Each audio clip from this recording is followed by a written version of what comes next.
To start off the second half, it gives us great pleasure to introduce one of our own. Ryan Lerner is a senior majoring in adolescent Spanish education.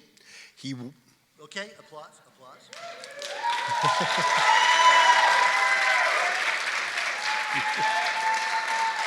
And he's here to tell you about his idea for increasing world understanding.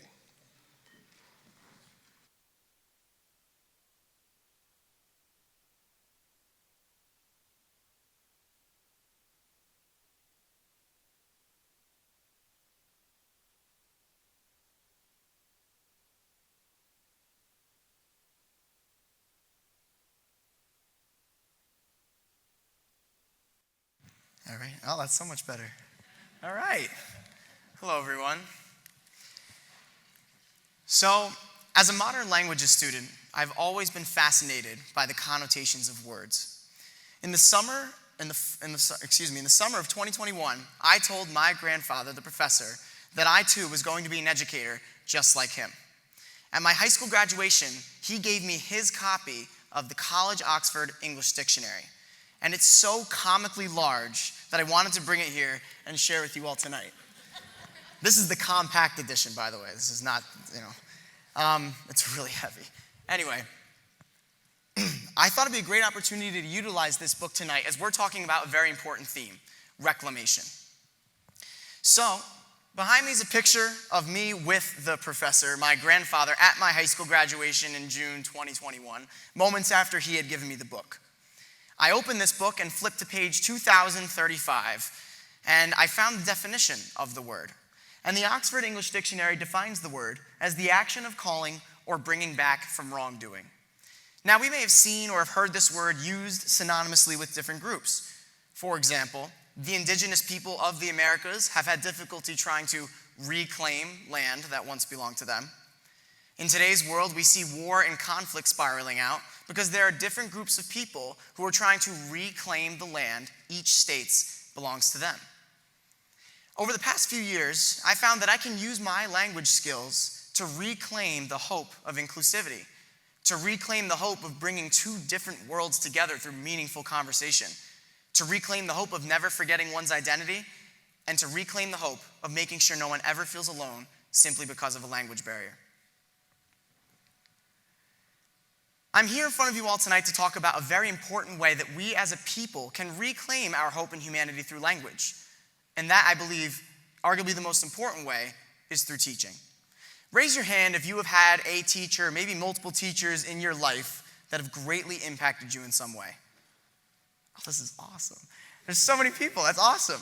I can name 5 teachers off the top of my head right now that have impacted me to mold me into the young man that I am today. But my story with education begins in the fall of 2019. I was a junior in high school, and I was a member of the varsity swimming and diving team. We were getting ready for tryouts, and there were so many new faces, so many. That team that year probably had around 35 guys, which is one of the biggest in school history. And among this group of kids was an immigrant from Central America. He coasted through tryouts, no problem. He loved to swim. And he made the team.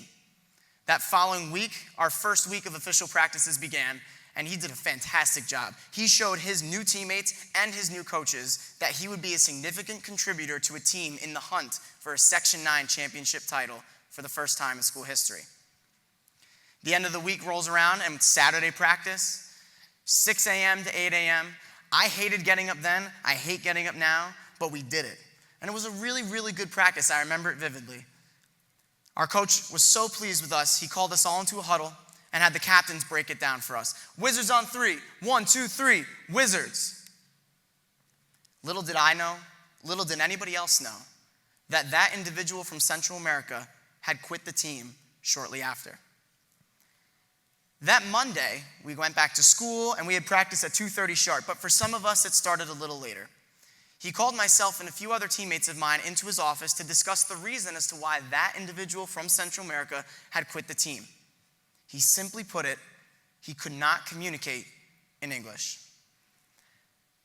Little did 16-year-old Ryan know that would resonate with him for the rest of his life and eventually predict his career path.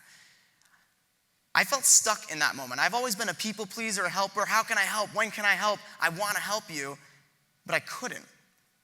If only I had the sufficient skill set at that time to help this individual acclimate to a brand new environment, maybe he would not have felt alone on a deck of 33 other guys. Around that time, I began taking my Spanish studies a lot more seriously, and I discovered I had a deep passion for the language and the culture. 6 months later, COVID hits. We all know what happened. We all got an inordinate amount of time on our hand as the world shut down, and we all did different things with that time.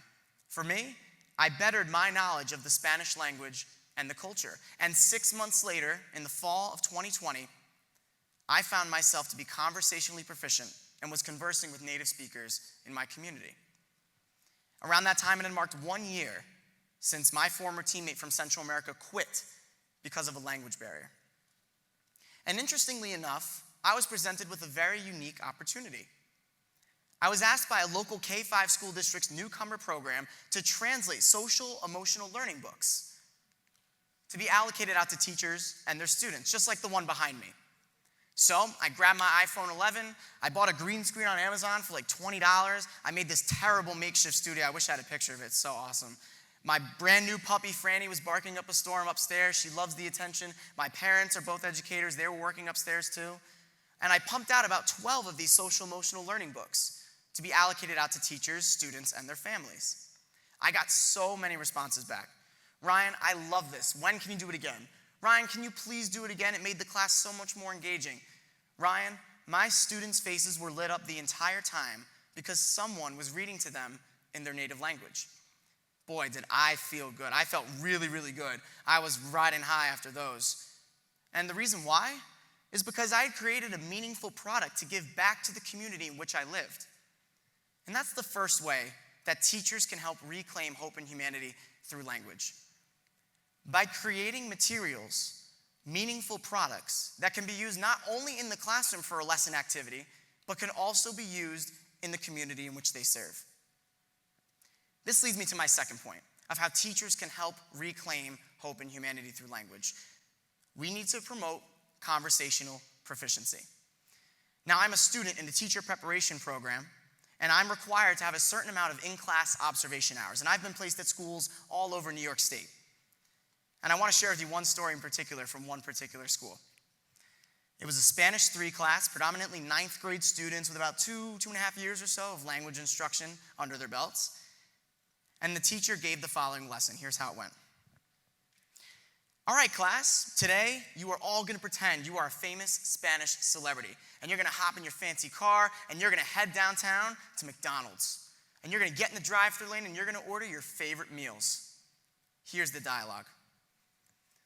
Hola, yo quiero un Big Mac con un filet o fish, con un McFlurry y un Pepsi. I share that story not to be critical of that fellow modern languages educator, but instead to shed light on the importance of creating diverse and authentic lesson material to be presented to students. We need to review, reclaim, and refocus the way that this is done. Teachers should be making meaningful lessons that can be presented to students so that they work to resolve conflicts, make connections, and build relationships with native speakers in the community, and that don't just get them through the McDonald's drive-thru lane. This leads me to my third point. Education is not perfect. It never has been. Teachers have always been asked to toggle so many different things. Maybe teachers will plan a lesson that doesn't go well because early dismissal, or maybe there's an assembly, or maybe the class dynamics off, or maybe there's a snow day and things have to be readjusted. We need to embrace the change. We need to make sure we design lessons that engage the young people in the content they're learning. And we also need to make sure that we have our students connect what they're learning in class to their community. I'm a big proponent of asking, why am I learning about the subjunctive? Or why am I learning about the present perfect? What's the point? But there is a point. If we embrace change and we allow our students to connect with the community in which they live in the target language, that answers that question, why? My last reason. Teachers can help reclaim hope and humanity through language by promoting linguistic diversity because our humanity as a people depends on it. Behind me is a map produced by the Ethnologue Research Center for Language.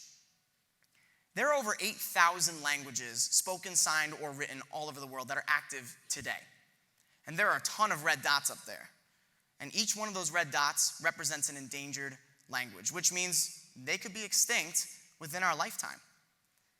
There are exactly 3,045 red dots on that map behind me. That's 3,045 languages, 3,045 cultures, 3,045 identities within that could be lost within our lifetime. The UNESCO World Atlas of Languages is a reputable resource for language data collection and interpretation. And they're always talking about how language is a system of communicating between peoples in domains such as a political domain, a sociocultural domain, and in economic domains. They also talk about the idea that language acquisition captures the unique ideas of different cultures all over the world.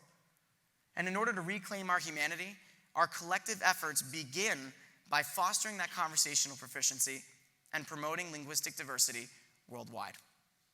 So what can we do right now? Well, for starters, as teachers, we can stimulate language exposure via social media.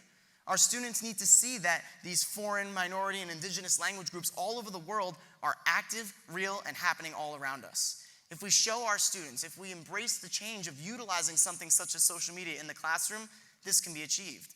I can send a text message to someone in Europe right now. He'll get it in 0.5 seconds, and he'll send a response back in less time. It's amazing how social media connects us, and we need to embrace that. Furthermore, we as teachers can encourage that individual and cultural identity in the classroom.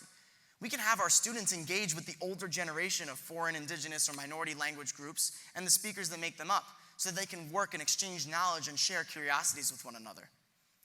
We also can document these stories. Orally, we can write them down, voice memos on your phone, tape recorder if you want to be cool. And that's a way we can help encourage these cultural identities. We could also allow our students to get out into the real world and see the language they are using in real time. And lastly, we can challenge ourselves to become conversationally proficient. I can't believe that almost just about 4 years ago, I started my journey on Duolingo. I love Duolingo. It's so much fun. It's like a game.